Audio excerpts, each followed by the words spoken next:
Imagine being completely immersed in an activity, where time stands still, and you're fully engaged. Welcome to the flow state, where optimal experience meets peak performance. It's the stuff dreams are made of, and yet, it's not just a fleeting experience. Flow is a state of mind that can be cultivated and developed. Flow is a mental state characterized by heightened focus, concentration, and enjoyment. It's the ultimate goal for any activity, whether it's work, hobbies, or personal growth. Think of it as being in the zone, where you're completely absorbed in what you're doing, and nothing else matters. This state of flow has been studied extensively, and researchers have identified several key components that make it possible. First and foremost, flow requires a clear sense of challenge.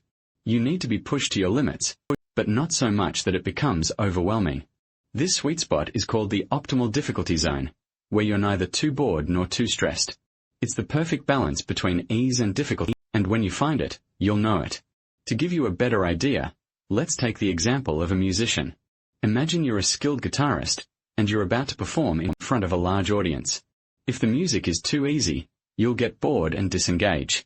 But if it's too difficult, you'll get anxious and stressed. However, if you find the perfect song with a challenging melody and rhythm, you'll be completely immersed in the music, and your performance will be incredible. Now, you might be wondering what holds you back from achieving flow. Is it a lack of skills? A fear of failure? Or something else entirely? Whatever the reason, the good news is that flow is not just a personal experience, but also a valuable skill that can be learned and developed. You can cultivate flow by identifying your strengths, setting clear goals, and eliminating distractions. For instance, let's say you're a writer looking to improve your productivity. You can start by breaking down your writing process into smaller, manageable tasks. Instead of staring at a blank page, you can create an outline, research topics, and even set word count targets.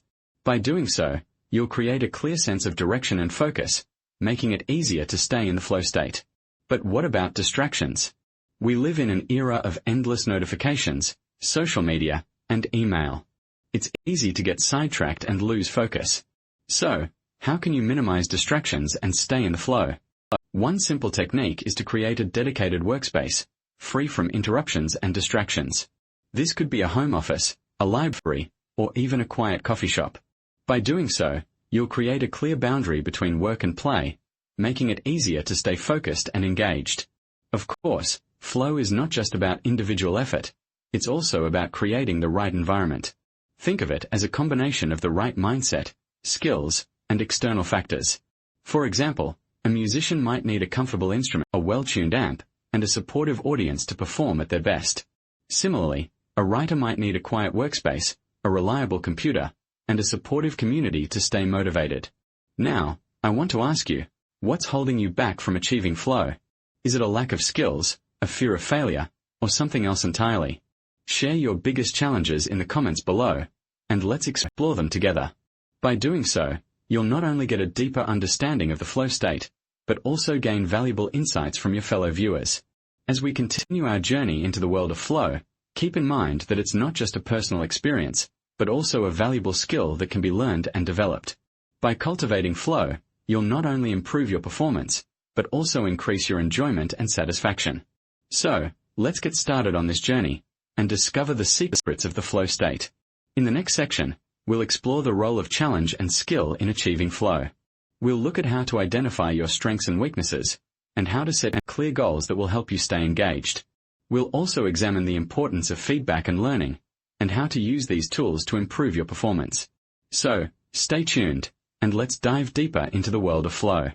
Remember, the goal is not just to achieve flow, but to make it a sustainable and enjoyable experience. By doing so, you'll unlock your full potential, and achieve peak performance in all areas of your life. What do you think? Are you ready to unlock your flow potential? Share your thoughts and experiences in the comments below, and let's continue this conversation. You've set the foundation for achieving flow by understanding the concept and its benefits. Now it's time to build upon that knowledge by setting up your environment for optimal experience. In this section, we'll explore the essential steps to create a conducive environment that fosters flow. Creating a conducive environment is crucial for achieving flow. It's not just about having a quiet space, but also about clearing your physical and mental space of distractions. Think of it like this. When you're in a flow state, you're completely immersed in the activity. You're not worried about what's happening around you or what you need to do later. Your focus is solely on the task at hand. The concept of attention residue explains how mental clutter can negatively impact our ability to focus. It's like having a sticky note on your mind that you can't seem to shake off. When you're constantly thinking about other things, your brain is in a state of multitasking, which can lead to a decrease in productivity and an increase in stress levels. So, how can you minimize attention residue? Let's start by setting clear boundaries. Here's a simple yet effective tip. Schedule a brain dump session at the start of each day. Take 10 to 15 minutes to write down all the thoughts, tasks, and worries that are floating around in your mind. This will help clear out mental clutter and free up space for focused thinking. You can use a journal, a note-taking app, or even a voice recorder, whatever works best for you. Next, let's talk about setting clear goals and expectations. What do you want to achieve in your flow state? Is it to complete a project, learn a new skill, or simply enjoy the process? Whatever it is, make sure you have a clear understanding of what you're working toward. This will help you stay focused and motivated, even when faced with challenges or setbacks. For example, let's say you want to learn a new language. Your goal is to have a 30-minute conversation with a native speaker in 6 months. To achieve this, you'll need to break down the process into smaller, manageable chunks. This could include dedicating 30 minutes each day to language learning, practicing with a tutor or language exchange partner, and setting aside time for review and reflection. Now, I want to ask you, what's the biggest distraction holding you back from achieving flow? Is it social media, email, or something else entirely? Share your thoughts in the comments below. Remember, flow is a state of mind that can be developed with practice and patience. By setting up your environment for optimal experience, you'll be one step closer to achieving your goals and unlocking your full potential. Stay tuned for the next section, where we'll dive into the psychology behind flow and explore strategies for overcoming common obstacles. Once you've set up your environment and clear goals, it's time to dive into the flow state. Let's explore some advanced techniques for achieving flow, including mindfulness and self-regulation. When you're in a state of flow, you're completely absorbed in the task at hand, and your mind is fully engaged. To tap into this state, you need to cultivate mindfulness. This means being fully present in the moment, letting go of distractions, and focusing on the task at hand. One of the most effective ways to practice mindfulness is through meditation. Regular meditation practice can help you develop a greater sense of self-awareness, which is essential for achieving flow. Another key aspect of achieving flow is self-regulation. This refers to your ability to control your emotions, thoughts, and actions in a way that supports your goals. When you're in a state of flow, you're not just focused on the task at hand, but you're also able to regulate your emotions and stay motivated. Self-regulation is like the fuel that keeps you moving forward, even when the going gets tough. Now, let's talk about flow triggers. These are specific activities or situations that can induce the flow state. For some people, it might be playing a musical instrument, while for others, it might be hiking in nature.